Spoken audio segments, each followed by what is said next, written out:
Hey everybody, this is actually my third attempt at this map. This try of mine will be my last unless I do a TAS, so therefore I thought it might be worthwhile to do a video commentary of it, but also try to keep it short. If you haven't seen this win, I'll provide it in the video description. The video's not that long. There are two things that I really like about it that I didn't get a chance to do in this win, and that was I went for this player here, and I found a nice spot to hit them to get all the non-range units out. But another thing is I also defeated the last player probably faster than I did in all three tries. But I had more knights in that one than I do in this final win because the win is faster. I didn't have as much time to produce as many units. And unlike in my second win, for example, where I would go for this player and kill this blue player because he will come attack you at 90 minutes. Just take a look at the time that it took me to kill him. I start basically at 25 minutes. It takes me 5 minutes to kill him. It's not long, but that's 5 minutes. And so considering that this one was 2 hours, and as long as you beat the map before an hour and a half, you don't get attacked at all. That's just 25 minutes I had to make up for. Yeah, it's not quite 25 minutes that I started. It was a little bit after. So basically 26 minutes. But by the time I destroyed the second player, it's 40 minutes. So that's a total of 14 minutes that I lost because I decided to go for the player in red currently. And then this player in red currently. That means I only have 16 minutes to make up for if I want to beat it before an hour and a half. And so now counting from when I start to attack this other player that I don't really need to attack, and I end up not needing to attack in my final win, starting from 103. I mean, it's quick, but it wastes time. Basically 109.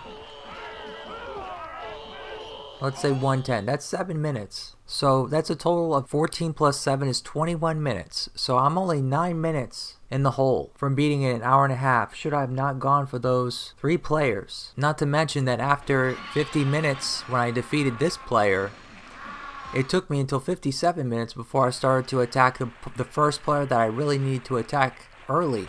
So that was another 7 minutes lost. So that's almost 30 minutes right there. So if you haven't seen my 2-hour win and you're interested to see how I arrived at this plan, you can go watch it and then just resume this video if you want. But this is basically the idea. What I want to do is for the first time, I'm going to just go for this player here to get him out of the way. Then I'm going to go for this player because he's right there. This map is big, so it's good if you just go for the people one after the other, right? It's common sense. I should have known that. Then I go for this player, one of the main players. But as I go for him, I want him to partially wound this player over here. And then what I'm also going to do is grab a little bit of this player's troops to wound even more of this player. So that by the time that I want to come from over here to this player, he's pretty much dead. And then all I have left is to this player and it's over. My friend KW on Discord is the one who introduced me to this map, and he was aware of the Shadow Kingdom Mission 20 speedruns from 2015 and 2016. He said this, and that's the reason. I mean, with this map, you don't have many troops. I mean, you're far away from the iron, and what's worse is that you have only 2 slots to put iron mines. I mean, there is iron up here, but it's just not good enough to rush. I did several builds with this map to experiment to see maybe how many nut I can get in the first hour. Should I not go fight at all? And I showed KW my result. I got 53. He pretty much got 60. Then his friend got 62. And it would have been easily more if he would have had some horses. But that may not be the maximum. Maybe 70 is the maximum. I'm not sure. But that's if you focus on building in this map for the first 60 minutes solid. So that's probably around the most you can get with the iron that you're given. And that's involving trading with the market. So what I do is I go for the town hall units. I have to be willing to fight the crossbowmen with vagabonds. It was very painful, but what I did here was nothing fancy. I'm going to be trading some food because you start with 100 of each food for gold ore. Now I put my market here because I thought it was efficient, but it turns out that if you put a market right here with a road just like this, that'll be the most efficient trading you can possibly do with the market, because they will use that extra road when they go back or come to, most likely when they go back to the storehouse. And it's best if you don't store whatever you're getting from the trade in the bottom marketplace. But if you want to build two markets, then you want to have one up here. where again it's ideal to not store what's obtained from the trade in the market back in the storehouse, but it's not going to hurt you as much if you store that one than if you store the goods that are obtained from the trade in the bottom marketplace. The difference, well, about 2 minutes faster than if you were to careless and put these two markets somewhere else. In the worst locations, it would be about 2 minutes faster. So that's what I should have done. The market here was okay, I guess. It wasn't great, but it wasn't terrible. I'm going to go for coal mines first because I'm getting all the gold ore I need. I just want to get that first one up so that I can build metallurgist. I'm going to build a total of 4 of them. Feed that town hall really good. And around 20 minutes I'm going to go attack. What I have to first do is get troops up here because I'm going to do the link before dead trick. So all depends on how fast I can get out the first units. I'm going to send them straight up. And once they get there, then I will attack with this, or I should say lure out troops with this guy. Yeah, he's almost there. As soon as he gets there, all I'm concerned about is that he's past this rock, so that when and I'm already starting to attack now with him. So that when I do the link before dead trick with them, the units from this player are not going to come towards me. They're just going to go straight up. And by them going straight up, then they're going to start harassing this player here, who's going to be my main target. I'm going to keep hitting him indirectly several times until he's almost no more. For when I kill him, he's very weak, and it takes me no time at all to finish him off.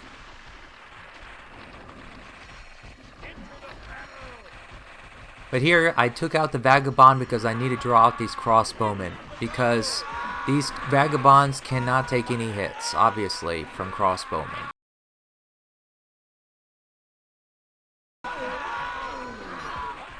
But immediately, that's the important thing for this faster speed run. I did not have any delays, except for one delay between attacking players, and this is not one of them. So I had one Vagabond. That loop I did just now kind of reminded me of this loop that I did in the Shadow Kingdom Mission 14.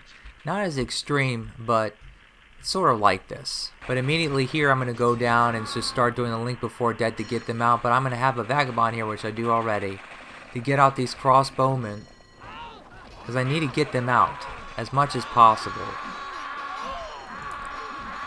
I guess I can color them red so we can see them better. But I had to reload saves to get certain units that were created in this barracks to prevent them from being created and have other unit types to get them out. Sort of like what I talked about in my Border of Life video, my first one about Border of Life, when I was fighting player 5. So I had a timestamp to player 5 in that Border of Life video. I'll provide a link to that Border of Life video in the video description so you can go watch that little segment if you're interested to hear what I had to say, but it's a similar idea. But again, no delay. I'm going to send him here because clearly that's enough for this rogue to grab their attention.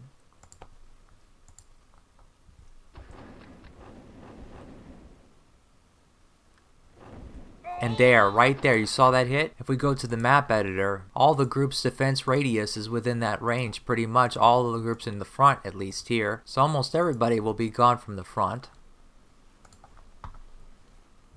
And they're in those ranged units that they were drawn out from the first hit, not from that one. But I just, in my 2-hour win, and even in my 3.5-hour win, if you hit around here, it's going to draw groups from over here out. And you got to keep hitting anybody, anything around here in this area every so often to keep drawing these new groups out, because this player has 5 schools. With a player like this, once you get a hold of him, you can't let go, because if you do, you're going to lose time. It's going to like you literally did nothing. But as this is going on, I just have a few decoys, the scout, or I should say the vagabond decoys, excuse me, just come through when there's a little breakage in this snake. But my first inclination is just to get them up here and get the bowmen from this leather armored player to fire at them to draw them in. Nothing fancy here. It's just I gotta keep track of all of them and things like this. Slipping through just in time, maybe going up a little bit and going down to wait, make some openings for that. But anyway, I wanted to show this. At 40 minutes, something interesting is gonna happen. Take a look at this. I didn't do that on purpose. I wish I could do something like that, but that was kind of interesting. That one vagabond kills 2 sword fighters in a row. I'll show it again because just something like that in this game is so rare, but I read discussion about this on knightsandmerchants.net forum that one-on-one is unpredictable. Anything can happen, and that's just proof of it right there. But at around 45 minutes, interesting things are going to happen. Right now, these 2 vagabond that we saw earlier, all these troops are after them, so I'm going to do a loop. And I already did. I need to go back because I want to show you something pretty neat with them. But these knight were right on their tail, so it forced me to go in here. So should anyone be interested in speedruns and want to do something like this, it's just like, do I really have to do this? Yes, you do. But that's all you have to do. As soon as the bowmen grab their attention, it's over. I have to do a loop. But I kind of forced this battle, and that little loop I did in result reminded me of this from the Shadow Kingdom Mission 20 win in 4.5 minutes. So in a way, KW is right. I had to do similar things, and it kind of felt like that, playing that map at that level when I was beating this one in 1 hour and 23 minutes. But around 45 minutes, something interesting is going to happen.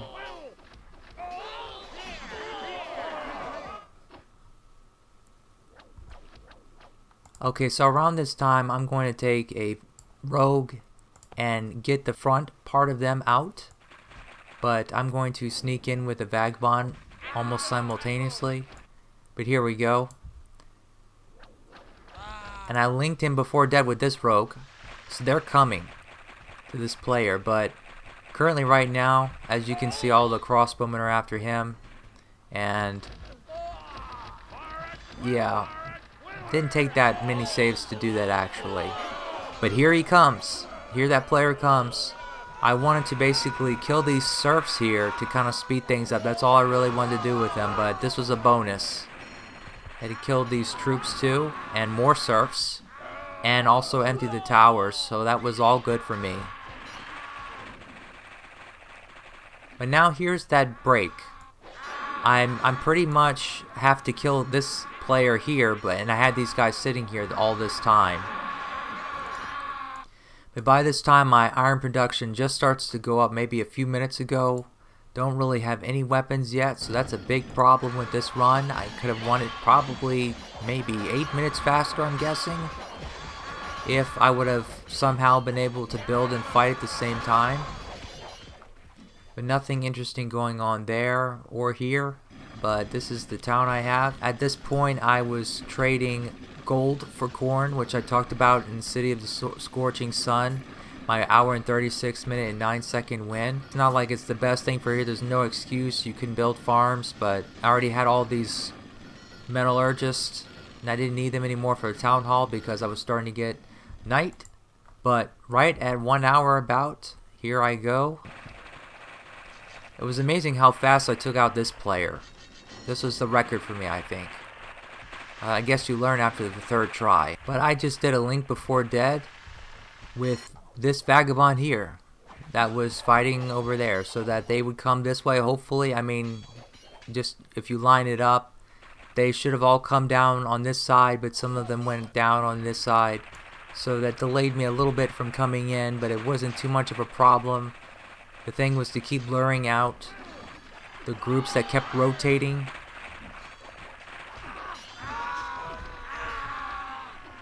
And now I had night, so I didn't have to lure out the crossbowmen. I just can, you know, go back and forth. And I'm almost ready to kill the last player. Like the 2 hour win, I had a vagabond here, so troops that are going to be coming out from the right side are going to go to him. And the troops that are coming out the left are going to be coming to him. So that's what's going on, and it's going to continue to go on. But I make my way through them and hit them as soon as possible because these groups keep going back and forth. These pikemen and swordsmen keep going back and forth. So as soon as I see a new one that's going horizontal, I know that that's another one I need to bring out. And here comes another swordsman going horizontally. I see that. I have to get him out. But I'm going to be killing this player's serfs here. That's an important thing because the schoolhouses from the left are going to be predominantly training serfs and then laborers. But that weakens them up. And so that's why I'm going to enter from the right side instead of from the left but the schoolhouses on the right are going to continue and the one in the middle is going to continue to train recruits. But that's what you want to do for a strong player like this, and they're strong because of the number of schoolhouses they have. That's the main strength they have, just like the red player at the bottom. But I'm in, but you see the schoolhouses here, that's what's going on. Laborers and the serfs are getting trained on that side, so I want to stop recruit production, so I don't have to go to that side at all. I just need to come to this side and block these schoolhouses, kill these players, whatever, and keep doing Link Before Deaths. Just one at a time, but the defense radius of player 9's troops are around here. So I know that as soon as I have one of my knights make contact, hit somebody on this side of player 10, I'm going to have to lose him, and I need to plan to lose him. Be afford to lose him, be okay with losing him. So as you watch the replay, which I can show this part again, it's not a big deal to show this part before I penetrate. As I'm coming in, you'll see player 9 get lured out by contact of my soldiers with somebody of player 10's over here. So I need to have just enough that after I make X number of sacrifices, see, there they come again, there they come again. And they come in again. Yeah, it was quite often, but as soon as this happens, whenever you're invading a strong player's land and they leave you alone and you're inside, it's pretty much over if you keep doing Link Before Deaths. Well, you have at least this amount of troops, but this, I put my knights in front of this schoolhouse in this particular location, just like I did in the previous win, and maybe even the first one also, maybe all of them, because the ranged units here don't go that far. These 3 tiles are the ones in question, so they just goes right below it. And that was really the last crossbowman group in here. He was annoying, so I know I had to kill him, so I might make one more sacrifice to kill him, and I do. And I'm prepared to lose him, and this will be probably my last one. Initial one, I should say. Now at this point, I actually first won this particular try in 1 hour and 28 minutes. But this is a change I made at this point, around 1 hour and 17 minutes, right around now. I'm going to draw out or lure out most of the crossbowmen from here with this one knight. And I'll slow it down, but this was very lucky, and also a lot of save reloads. Just to tip them, not even kill them. That's all you gotta do to lure out the non-ranged units, the sword fighters and pikemen. And I'll show it again because it's some details that you might miss. You don't see it all the way. But I'm gonna hit this crossbowman group to lure them out too, because the crossbowmen in this back row have a defense radius greater than 1, but the ones right by this wall here, they're not going to budge. None of them. So as long as I hit this group here, it's going to get the attention of this group that was totally stalled beforehand.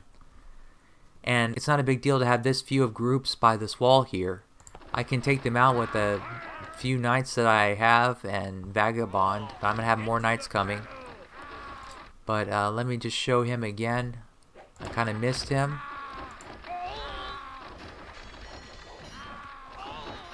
That's all I hit him for.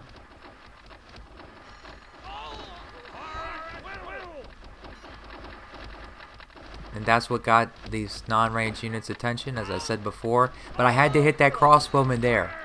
I had to hit them to get their attention. because these crossbowmen were going to rotate to become the crossbowmen on the second row here that have a defense radius greater than 1. So that's why I got their attention, because normally, I mean, I guess they do have a defense radius greater than 1 here, but some of them certainly were rotating to replace them because they have a higher priority. So I knew as long as I hit different groups at different distances, I would get out the most I could while trying to save this knight's life. So very unrealistic, but it was a fast way to get them out.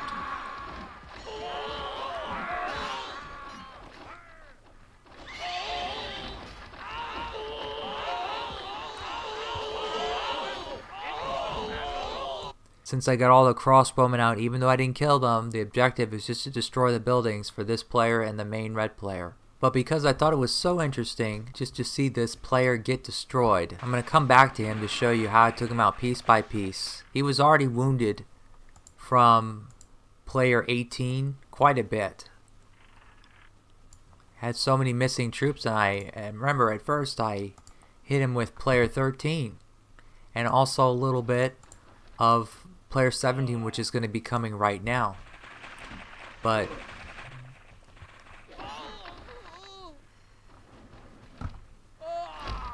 yeah, this was probably my favorite part of the whole thing, to see them get killed right here. Yeah, probably of the entire win, that, and then to see this player 17 come also. But here I am, after I snuck in and lured out the crossbowmen. There was nobody left basically, so I just came here with Vagabond, and I couldn't come close enough to the area where the tower was, but it was just enough to kill them like that, to stop those recruits from going in. And he's already dead, right? I didn't really do anything, and he's already dead. My town wasn't the best. Started iron late, but I guess for the amount of time that I started, it was okay production, I guess. Didn't really pay attention that much. But these red players, I think, are stronger overall for defense. But the blue players, from what I've seen when I would play this out, the blue players are pretty good for offense. So it's imbalanced, but these battles will go on for some time. If you let this replay play out, this player, I think, is going to be the first one who gets killed, because he's going to be attacked by this player, and then perhaps this blue player will die next. But then after that, I think it might level out for the longest time. I don't know who dies next. Maybe nobody. Here it's just a stalemate. This is a very strong player. This is the first video you're seeing about this map. Don't waste your time going and trying to kill him. It's just a waste of your time. Not that it's not easy, it just costs time, and it's not necessary. He doesn't come and attack you. But that's all I have to say about this map. Besides that, maybe someone out there wants to participate in the building challenge to get more than 62 night in the first hour on this building location. You can use the 2 market location that I showed to get an optimal trade. You probably want to trade 200 or 300 pieces of food, and this is the best market placements. As I mentioned, if you want to have 2 markets, that should be enough. You probably need to start with 2 schools. You're given 100 gold. Anything over 70, I heard from someone recently on YouTube who was playing a co-op map. He said anything over 70, he will start with 2 schools.